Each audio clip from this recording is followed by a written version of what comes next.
Y Dios hacía grandes milagros a través del apóstol Pablo, eh, tanto así que llevaban pañuelos, eh, llevaban vendajes, túnicas, para que fueran o que Pablo tocara, lo llevan a sus casas y eh, los enfermos eran sanos y las personas de espíritus malignos eran libres.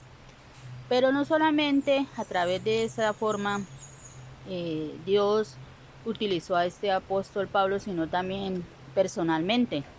Si vemos la historia bíblica en el Nuevo Testamento, en Hechos, libro de los Hechos, podemos encontrar todo lo que Dios hacía a través de estos apóstoles y en especialmente de Pablo. Y Dios, así como derramó su poder en el apóstol Pablo de aquel entonces, es el mismo Dios de ahora. eh, Él sigue y quiere seguir derramando su poder, su gloria sobre hombres, mujeres y jóvenes que le crean a Él, que saquen o dediquen su tiempo también a la oración, al ayuno, que cultiven o que cuiden o que atraigan la presencia de Dios en sus vidas. Eh, Porque Pablo y los apóstoles lo hacían.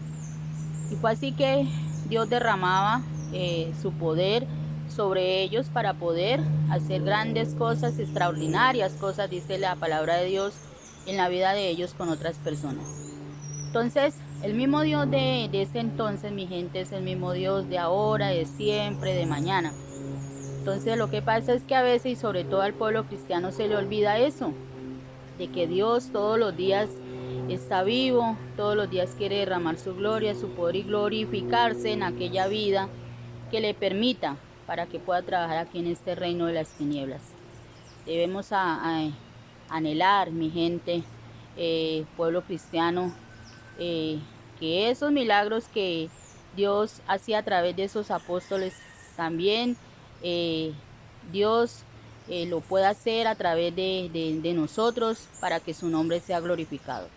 Y quiero contarle que en una oportunidad eh, conocí una persona eh, que tenía una vivienda y yo la tomé arrendada con ella eh, en una urbanización muy bonita, casi tipo residencial. Cuando yo me fui a vivir allá, yo duré con esta señora eh, más de un año. Yo en ese tiempo trabajaba y vivía sola con mis hijos porque pues yo ya le he contado en los testimonios anteriores todo lo que la situación que me pasó con mi esposo, cómo nosotros perdimos la casa, todo, cómo me quitaron, me robaron, que quedé sin nada. Entonces después de tenerlo todo me pasé a pagar arriendo, mientras que yo tenía trabajo bien, pero llegó la situación de que se acabó el contrato del colegio y yo quedé sin trabajo, pues mis hijos menores de edad y mi marido, el papá de ellos, decidió eh, no ayudarme a pagar este arriendo y eso que vivían ahí sus mismos hijos. Y incluso él en su ignorancia, en su maldad, en su alcoholismo que estaba y usado por el enemigo, él mismo le dijo a la señora, a la dueña de esa casa, que me sacara de ahí, que me echara a la calle con mis niños porque que él no iba a responder por arriendos. Eh, no sabía eso hasta que un día la misma dueña de esa casa donde yo vivía me lo dijo. Me llamó y me dijo, siéntese, quiero contarle esto. El arriendo ya se le venció y su marido, el papá de sus hijos, me dijo esto y esto. Dijo, yo soy mamá y tengo niñas pequeñas, también soy viuda porque a ella le han matado el esposo. Y me dijo, yo tengo una casa en otro sector.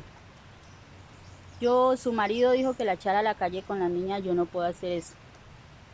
Yo le tengo una solución para que usted me entregue esa casa la residencial La Bonita, y se vaya para otra que tengo en otro sector. Y qué coincidencia, mi gente, en ese sector donde ella me llevaba, fue donde yo viví toda la vida, con él, con mi marido, donde él me hacía toda clase de escándalos, de violencia intrafamiliar por su alcoholismo. O sea, después de haberme ido de ahí por más de un año, sin saber, volví otra vez a ese sector, no en la misma cuadra donde yo tuve casa, sino en otra. Entonces ella me dijo, yo tengo allá una casa, pásese para allá. Cuando usted tenga trabajo, me dijo esa señora, cuando usted pueda, me paga la arriendo. Pásese para allá y solamente responda por los recibos. Vea, mi gente, que Dios nunca lo desampara a uno. Siempre Dios pone al lado de uno personas para que lo ayuden. Y qué grande es nuestro Dios. Entonces, pues yo en esa situación acepté y efectivamente hice mi mudanza para allá. Pero resulta que como yo ya había vivido allá, en ese sector, la fama que tenía esa vivienda era de que, o yo también sabía, era de que todo el que se pasaba a vivir se moría. Que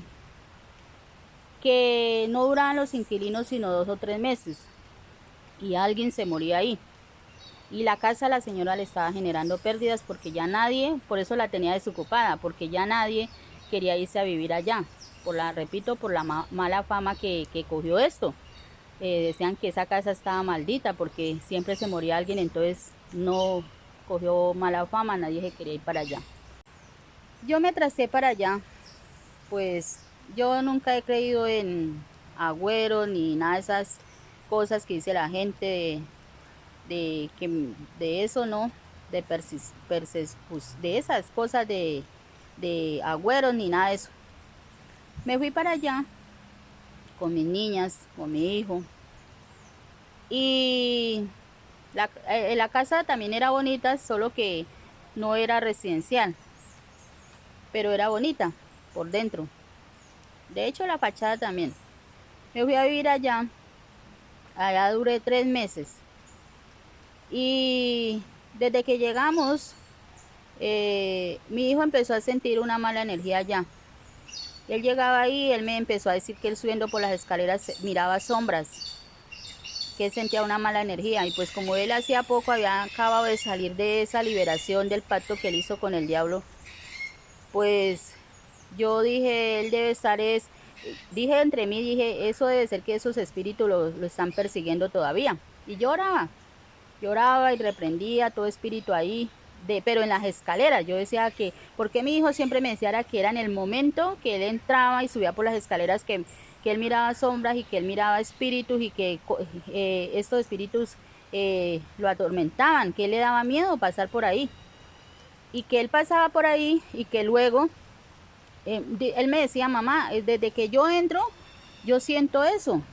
Y paso por el pasillo, por la sala, hasta llegar a mi cuarto, yo siento eso. Incluso mi hijo me dijo, mamá, vámonos de aquí. Entonces yo le dije, pues espere que yo pueda conseguir un trabajo y nos vamos. Porque él me decía eso, yo no lo sentía, mi gente, él sí, pero yo no. Entonces, a ese lugar donde nos fuimos a vivir, quedaba cerquita de la iglesia de Asambleas de Dios. Y pues nosotros ahí entre semana empezamos a ir, mi hijo también iba allá, mis hijas, duramos un tiempo yendo allá, pues porque no teníamos tampoco la economía para ir en ese tiempo a la iglesia donde asistíamos o que era normalmente nuestra iglesia. Entonces nosotros íbamos ahí porque, repito, nos quedaba ahí cerquitica. Entonces, por eso nos hicimos amigos. Y pues antes éramos amigos, vecinos de este pastor y de otro que había ahí, de la iglesia Movimiento Misionero Mundial. Entonces por eso cuando nosotros tuvimos todos esos problemas con mi esposo, pues ellos fueron conocedores y muchas veces ellos hablaban con el papá de mis hijos, que se arrepintiera, que esto, que aquello, lo invitaban a la iglesia, pero no. Entonces, bueno, mi hijo era el que sentía esas energías ahí, pero repito, yo no. Entonces, una noche llegó mi hijo tipo como 6, 7 de la noche, pasaditas. Y llegó y se encerró en el cuarto. Y cuando él se encerró en el cuarto, yo llegué y pues me sorprendió que él se haya encerrado. Cuando yo pues al rato fui, miré porque yo lo llamaba y no me contestaba. Cuando yo llegué y le abrí la puerta pasito, yo pensé que él estaba dormido y no, estaba despierto. Cuando yo lo miré, pues miré las manifestaciones otra vez de cuando él se había endemoniado. Estaba con los ojos abiertos, tirado en la cama, tieso. Y yo le miré las manos y las manifestaciones, repito, físicas de cuando una persona se está endemoniando, le está entrando un espíritu malo. Yo por la experiencia que he tenido ya sé. Entonces yo lo miré a él así de arriba abajo en la cama. Y yo yo dije, él se volvió a endemoniar. Y volví, salí cerré la puerta. Pero antes de eso él me alcanzó a mirar y él me dijo, sálgase de aquí porque no le quiero hacer daño. Y esa fue la prueba reina de que yo dije, se volvió a endemoniar. Entonces, ese día, recuerdo que era un sábado, se iba a casar uno de los jóvenes de ahí de la iglesia de asambleas. Y mi hijo era amigo de todos ellos porque mi hijo en ese tiempo alcanzó a participar ahí en la iglesia, a tocar batería y eso. Y mis hijas también alcanzaron ahí en esos años que estuvimos ahí. Entonces el pastor nos dio confianza y los ponía a participar a ellos, a mí también, pero bueno, eso es otro testimonio, otra historia. Entonces yo me acuerdo que yo llamé a uno de los jóvenes de ahí de esa iglesia de Asambleas de Dios, un joven muy querido, se hizo muy amigo de mi hijo y de nosotros como tal. Entonces yo cogí el celular y lo llamé a él. Le dije, Jimmer, mire lo que está pasando, porque así se llama el joven. Esto y esto pasó. Él y los jóvenes de ahí de esa iglesia apreciaban mucho a mis hijos, nos apreciaban a nosotros, ellos conocían todo, por el dolor que nosotros pasábamos, las dificultades, toda la violencia intrafamiliar. Ellos mantenían ahí pendientes de nosotros, de mis hijos, animándolos, invitándolos a la iglesia. Entonces yo lo llamé, ese día él se iba a casar.